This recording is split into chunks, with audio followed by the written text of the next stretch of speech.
Hello friends, welcome back to our channel. Friends, आज के video का हमारा टॉपिक है द लोटस पोएम, जो कि तरुदत्त के द्वारा लिखी हुई एक फेमस पोएम है और कई एग्ज़ाम्स में हमें पूछी जाती है। तो शुरू करते हैं आज का वीडियो। सबसे पहले हम देखते हैं कि पोएम कहाँ से ली हुई है। तो ये 1882 में तरुदत्त का एक कलेक्शन ऑफ पोएम पब्लिश हुआ था, जिसका नाम है ancient ballads and legends of Hindustan. तो ये पोएम इसी कलेक्शन में पब्लिश हुई थी और ये नेचुरल ब्यूटी को डेपिक्ट करती है। साथ ही साथ में पैट्रियोटिज्म और रिलीजन के बारे में भी बात करती है कि जैसे हम लोटस को समझते हैं, तो इंडियन माइथोलॉजी में जितने भी गॉड्स हैं उनसे कहीं ना कहीं लोटस का काफ़ी ज़्यादा कीन कनेक्शन रहा है। तो पोएटिस यहाँ पर जो लोटस फ्लावर है उसको हिंदू रिलीजन से रिलेट करके यहाँ पर शो करती है और नेचुरल ब्यूटी को डेपिक्ट करती है यहाँ पे, जो कि एशिया के रीन में काफ़ी ज़्यादा फेमस फ्लावर है। ये पोएम जो है ये लिंक बनाती है ईस्टर्न और वेस्टर्न कल्चर के बीच में, और साथ ही साथ एक नया पर्सपेक्टिव भी लेकर आती है कि दो जो अलग अलग कल्चर्स हैं उनको एक साथ कनेक्ट कैसे किया जा सकता है। और डिटेल्स देखते हैं पोएम के बारे में। तो पोएम का स्ट्रक्चर जो है वो 14 लाइन की पोएम है और पेट्रार्कन सोनेट फॉर्म से इंस्पायर है। ये कंप्लीट इमिटेशन नहीं है उसका, यानी कि जो स्ट्रक्चर होता है पेट्रार्कन सोनेट का उसको फॉलो नहीं करती है। कुछ वेरिएशंस के साथ में इसको सिमिलर बनाने की कोशिश की गई है। जैसे राइम स्कीम है वो ऐसे रहेगी ए बी बी ए, फिर सी डी सी और लास्ट में डी डी सी। तो ये वेरिएशन यहाँ पर राइम स्कीम का किया गया है। जो ऑक्टेव और सेस्टेट फॉर्म में ये पोएम है वो लिखी गई है। ऐसी जो सोनेट फॉर्म है ये देखी नहीं जाती कि पेट्रार्कन सोनेट फॉर्म में ऐसा कुछ लिखा जाता है, तो ये थोड़ा वेरिएशन करके लिखी गई है।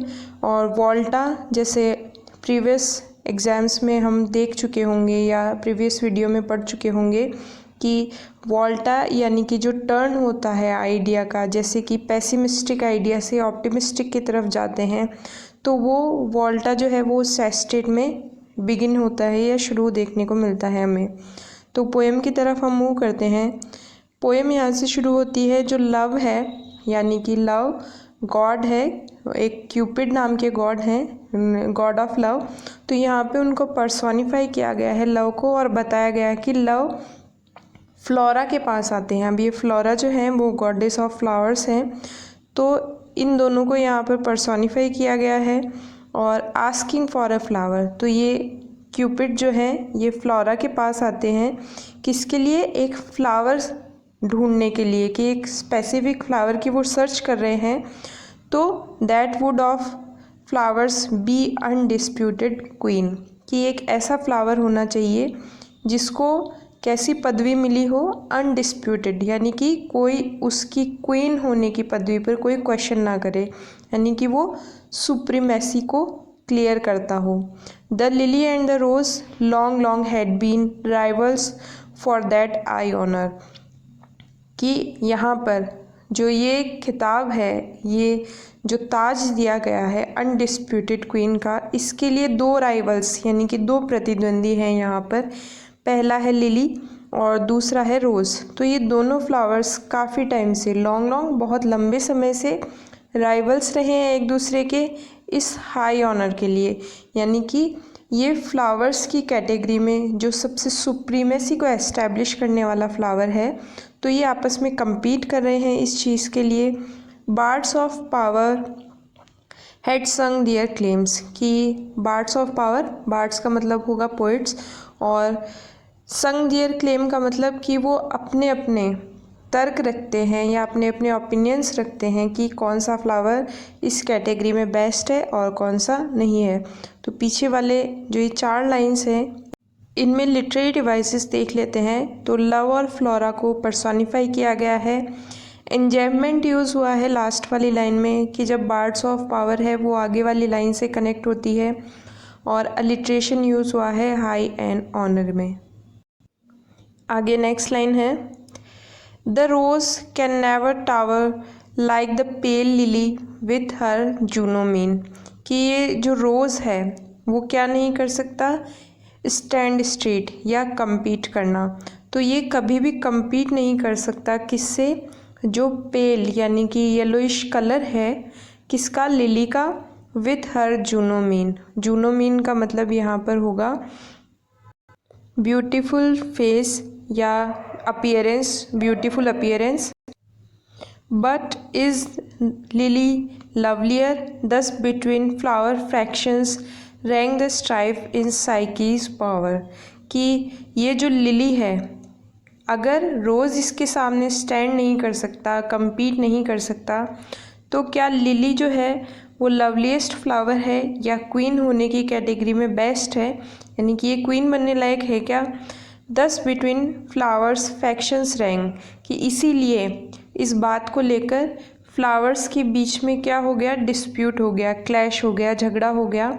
और ये झगड़ा जो है ये कहाँ पर हो रहा है, साइकी नाम की जो गॉडेस है, ये रोमन गॉडेस हैं, उनके बावर यानी कि उनके लीफी गार्डन के अंदर ये झगड़ा हो रहा है। यानी कि दो कैटेगरीज़ में फ्लावर्स जो हैं वो डिवाइड हो चुके हैं। फर्स्ट जो है वो सपोर्ट कर रहे हैं रोज़ का, और सेकंड जो कैटेगरी है वो सपोर्ट कर रही है लिली को। और दोनों साइड्स अपने अपने ओपिनियंस रख रहे हैं कि ये बेस्ट है या फिर ये बेस्ट है। तो सेकंड लाइन में यहाँ पर सिमिली का यूज़ हुआ है, थर्ड लाइन में अलिट्रेशन का यूज़ हुआ है लिली एंड लवलियर में, और लास्ट में भी अलिट्रेशन का यूज़ हुआ है फ्लावर एंड फैक्शंस में। आगे सेस्टेट की तरफ मूव करते हैं। तो give me a flower delicious as the rose and stately as the lily in her pride. तो यहाँ पर जो लव है यानी कि क्यूपिड है, वो यहाँ पर फ्लोरा से कहते हैं कि आप मुझे ऐसा फ्लावर दीजिए जो डिलीशियस यानी कि लवली हो, दिखने में कैसा हो, जैसे कि रोज़ हो, एंड स्टेटली और इतना नोबल हो या इतना पीसफुल हो जैसे कि लिली फ्लावर होता है अपने प्राइड के अंदर। But of what colour, rose red love first chose. फिर जो फ्लोरा है यहाँ पर क्वेश्चन करती है वापस से क्यूपिड से कि आपको कौन से कलर का फ्लावर चाहिए, ये भी तो बताइए। कि आपने कहा कि एक कैटेगरी ऐसी भी होनी चाहिए कि रोज़ के जैसा हो, और एक कैटेगरी ऐसी भी होनी चाहिए कि लिली के जैसा हो, तो कलर कौन सा हो। तो रोज़ रेड लव फर्स्ट चूज़, कि लव ने पहले चूज़ किया रोज़ की तरह रेड हो, तो लव ने फर्स्ट ये चूज़ किया। यहाँ पर अलिट्रेशन हो जाएगा रोज़ और रेड में। फिर आगे देन प्रेड, और फिर वापस लव जो है वो अपने डिसीजन से स्विच करते हुए कहते हैं कि नो, लिली वाइट। कैसा होना चाहिए, वाइट कलर का होना चाहिए जैसे कि लिली का कलर होता है।